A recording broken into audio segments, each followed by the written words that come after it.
Thank you, Madam Mayor. Do you want to do the Part A first or?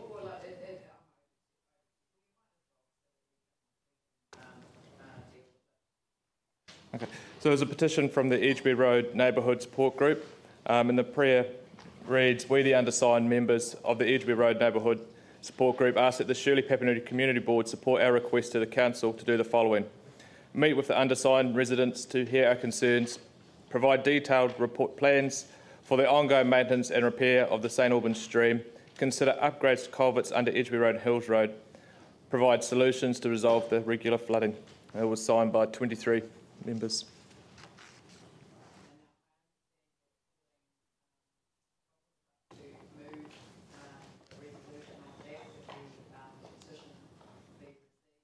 Yep. That some of the engagement has already commenced with this group. That's correctly, and possibly after they wrote that, the council staff have been meeting with the group. So they've established a relationship, and according to Mike Galuli, he said that they will be investigating Edgeby Road problems as part of the wider Dudley Creek project. So I think that we can say that their petition has been heard because they're asking for engagement. So I would move that we accept the petition and go forward. Thank you. Okay, so that the council received the petition and note that the engagement requested has already commenced. Yep. So that's moved by Pauline Cotter, seconded by Ali Jones. Is there any discussion about the motion? I just note in the community board, a number of them have talked about flooding issues. I'd really like just to hear from the acting chief executive, what is the process we've got? Excuse me, we've got a motion in front of us that we're receiving a petition. So speak to the motion. Receive the petition. Yeah. Well, I was interested in understanding the engagement. We're going to go on to the rest of the report from the community board. We're dealing with the Part A matter first. So I'll put the motion. All those in favour say aye. Those opposed say no. Carried. And now, if you'd like to address any other matter in your report. Yeah, so we've had the two reports, and we've already had a deputation this morning from the Shirley Community Trust proposal for their neighbourhood centre, 6.3 of the minutes from the 19th of March. And so the board in principle endorse their proposal. We also encourage them to look at other possible avenues of location if Housing New Zealand didn't come back with their site in Skipton. We have sent them a letter from the Community Strengthening Advisor in regards to this, and they have replied to that letter. So, and they have looked at other areas. Obviously, the Skipton one is the best location for them due to the other amenities around that area and the centralness of the park as well.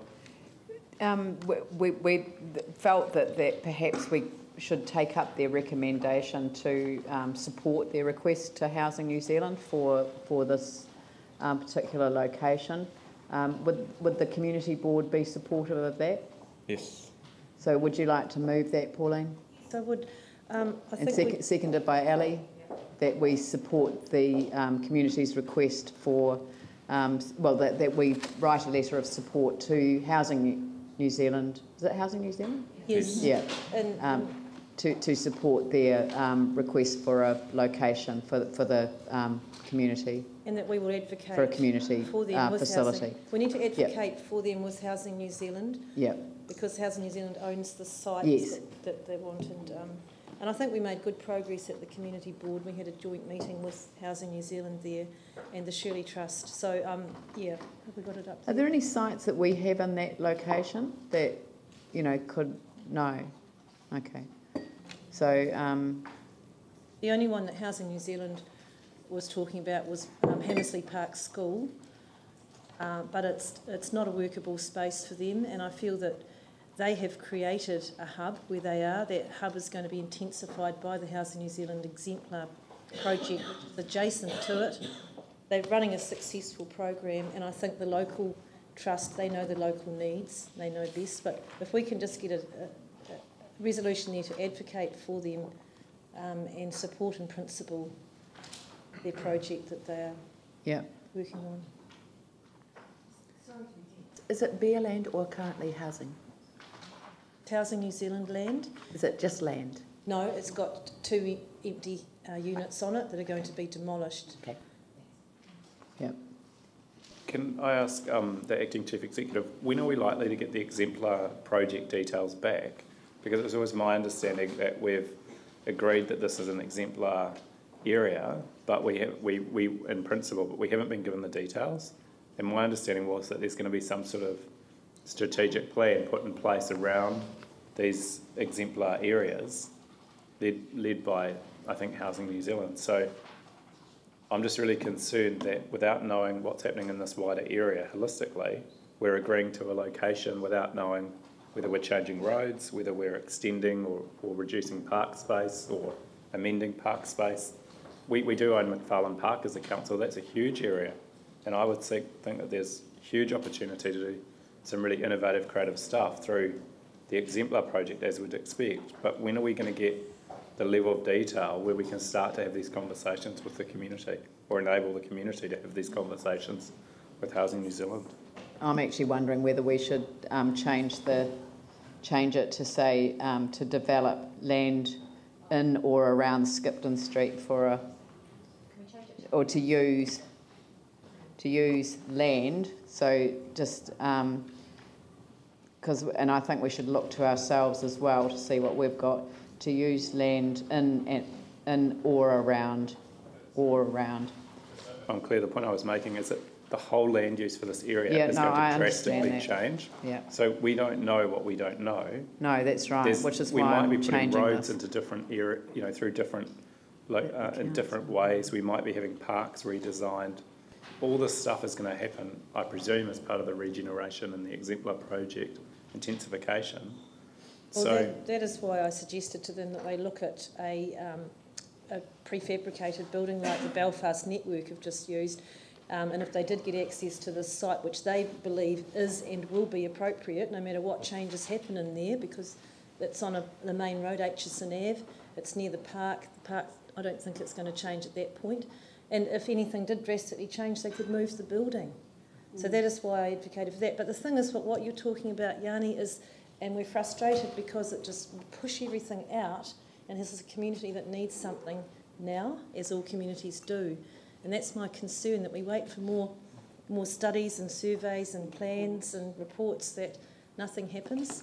So maybe the temporary building might be the way forward, so that if something did change... I'm also mindful of the St Albans temporary community centre is now sort of becoming permanent, and we're spending all this money doing a master plan. So, anyway, look, how about that the council assist the Shirley Community Trust in its... so assist the Shirley Community Trust in its... in its identification of appropriate land in or around Skipton Street for a community facility, identification to use as a community, facility. Really including writing to Housing New Zealand. Yeah, and perhaps we could start with that we endorse their project in principle. Yeah, that the council...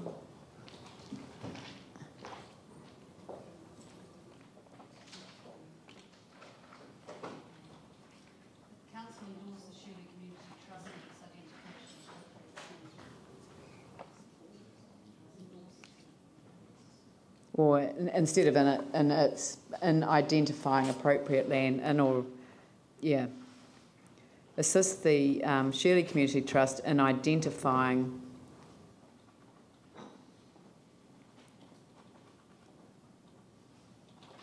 appropriate land. So take out the of, in or around Skipton Street to use as a community for including writing to Housing New Zealand.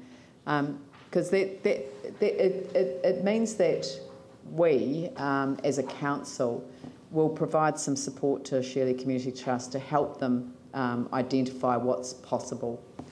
It may be our land, it might be other land, it might be other, might be another, you know, an empty house somewhere. I mean, that's Papanui started off with a house that Housing New Zealand converted to a community facility. But it's way more than that now. They tried to do those options too. They had a church identified.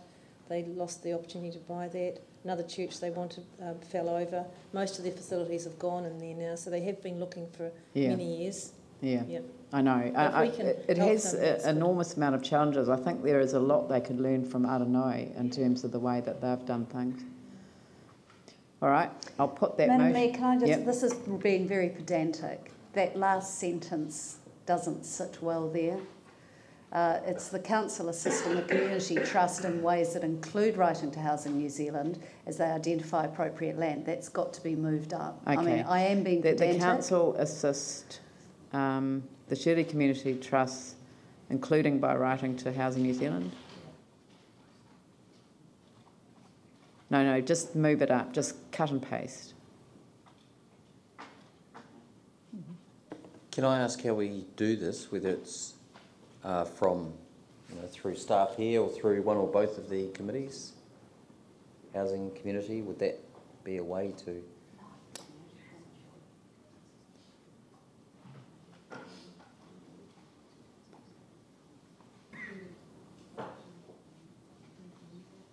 Does it matter?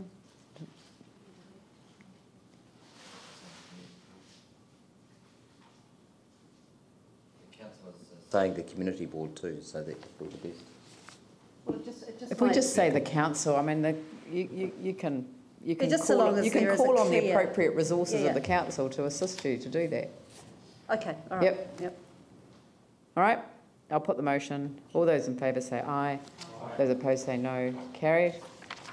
So, are there any other items that you wanted to raise? No, is there any other questions? Yep. Item, and it's on page 170, 5.1, and it's the second paragraph, about the possibility of making an area or areas available within the ward or city where citizens might appropriately plant their tree should they wish to, and how this could be progressed as a sustainable project. And having attended the citizenship ceremonies, I noted that people are given a tree, and it was a concern to me that possibly not all the people have anywhere to plant it, or they may not be very good at looking after trees. So I've thought about this before, but this came as correspondence from, I think, Peggy Kelly, who was also concerned that some of the trees may be lost. But the benefit of identifying a site would be that it's a legacy project. They're all native trees, and that means that there'll be no plaques, but a GPS, so their ancestors, generations to come, can go and find that tree and say, oh, look, my grandfather planted that when he got citizenship, or my grandmother, or my auntie. So if there's support for this, for looking into this, I'd like to move that we request staff to investigate exactly the board resolution here, or the correspondence.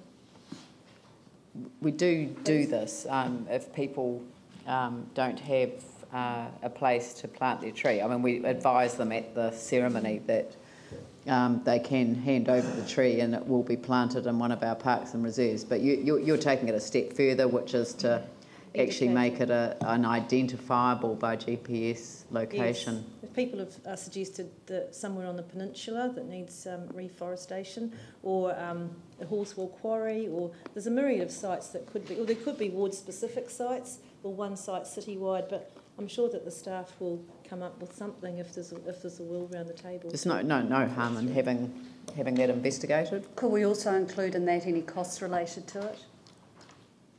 Obviously, planting GPS and so forth, there might be costs. It would be good to have that all in one go.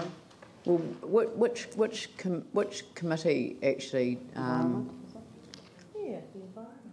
Yeah. Environment committee. So why don't we just refer it to the Environment committee? Do we need a resolution to do that, or can we just do that? Just do it. All right. It will be done. Any other questions?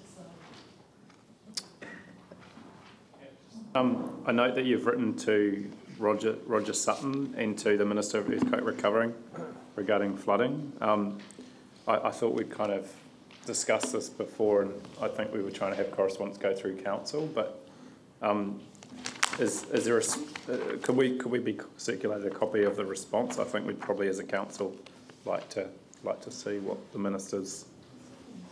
Yeah, it should have been included in it might be the next minutes. Probably a copy of the letter and a copy of the response would be really useful. But any idea what he said, just off the top of the head?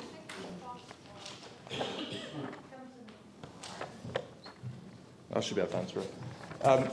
Both Roger Sutton and Minister Brownlee responded. Yes, the response was from Sarah, I believe, or it might have been the Minister, did go to the Acting Chief Executive as well, so it was copied back, but I can provide those responses as they come in, Mr. Yep, we can provide them. It was along the lines that obviously it's a council problem, but they want to work beside the council, but we can resolve the issue. How are you working with our staff and what we're doing as a council, as a community board, in terms of engaging with government on this? We only got it last, 2-3 weeks ago, wasn't it? Yeah, and I think we got one at the last meeting from EQC, and we've also gone to that community engagement after that as well. So we. Okay. Yeah, the community engagement has been, I think, quite excellent, really. You know, the community board, you know, they've fronted all of the meetings, the councillors have been there, and it's been, you know, it's been hard for people to cope with the reality of, or the scale of what we're confronted with. Yep. The community board have identified this as probably one of the biggest issues that we've got within our ward, and we are actively trying to work with the community to resolve these issues the best we can by attending these sessions, trying to interact with the residents to work out the best solution. Thank you, I really appreciate that. Our board also has some major issues around the Port Hills as well, vacant sections and red zone that we're trying to resolve, but I guess it's really ensuring that we have a consistent approach across council and community boards. So, I mean, we're happy to write letters as well, but we're trying to just make sure that we're not sending different signals to the Minister or Sarah over what we're doing. Can I just comment to that? The important thing with this is that all it was doing was opening a line of communication. So it was essentially sending a letter that didn't fire any misses. It wasn't critical at all. It was basically to say, we've got these issues. We're happy to work with you. We're concerned about the health issue was something we felt hadn't been raised, particularly with sewage and so forth. Hang on, Yang. So what we got back was, to be honest, a pretty bland response, but not more than we expected, or less than we expected, and that is that we are working alongside your staff to resolve these issues, etc., etc. So we can go a step further if we want to. I think, I hope I'm not speaking out of turn, we don't see any point in doing that at this stage, and we are just making sure that the residents in our ward know that we are front-footing it for them with the agencies who are involved with these issues. I guess, would it be useful for our board to also write, because we've got some major flooding issues as well? No, look, I actually think that we do need to probably deal with the flooding issues across the city as in a very joined up and collaborative way. It is something that the council's leading on. It is our responsibility to address the some of the underlying issues, but where the government comes to play is that the EQC and the insurance issues are really integrally tied up with the solutions that we can find for people, and that's what is making a lot of the distress in our community so much more poignant than it would be otherwise. Because, you know, they need to know that the insurers are going to continue to insure, and that EQC is essentially going to be able to come to the party as far as some of the land cover issues are. But, you know, the truth is that most people have no idea what increased vulnerability to flood risk will produce by way of a settlement from EQC. And that, to me, has been the hardest reality to face with people, because the explanations as to the level of coverage are pretty dim, you know. So, and it's covered by legislation, so government's at the table. But we're leading on the flooding issue and we have to take responsibility of it. I think it's better that we do it collaboratively across all of the community boards rather than each community board trying to develop an independent relationship with central government. They're always going to come back and say that they're dealing with the same staff, and they are the staff that support the whole of the council. So, but we will put the question, because we've obviously prioritised some of the work that we were already doing in the Flockton Basin, because they have been flooded 3 times, their houses have been flooded 3 times, and it isn't limited only to their environment around them. For those 3 times, it is an absolute priority to get on top of that. But we will be reporting back on all of or our staff will be reporting back on the flooding issues that affect not just that area, but obviously we're also going to hear from the Akaroa Wairewa Community Board in a minute about their issues. We know that Woolston, Linwood, other parts of Christchurch have got flooding issues as well. So it's going to take up a lot of time of this council over the next few weeks, but we have got to ensure that we're communicating right across the board and not just in the individual areas. I know that a lot of people look at what's going on in Flockton and think, well, you know, are they being advantaged over other areas? Well, they're being prioritised because of the extreme level of flooding that is occurring in that area on a far too frequent basis. So if there's no other issue arising from that report, would I presume that Councillor Jones and Cotter this time round would like to move and second that the reports of the 2 meetings be received as a whole. All those in favour say aye. Those opposed say no. That's carried. Thank you very, very much. Thank you. And now we move on to the Spraden Heathcote Community Board.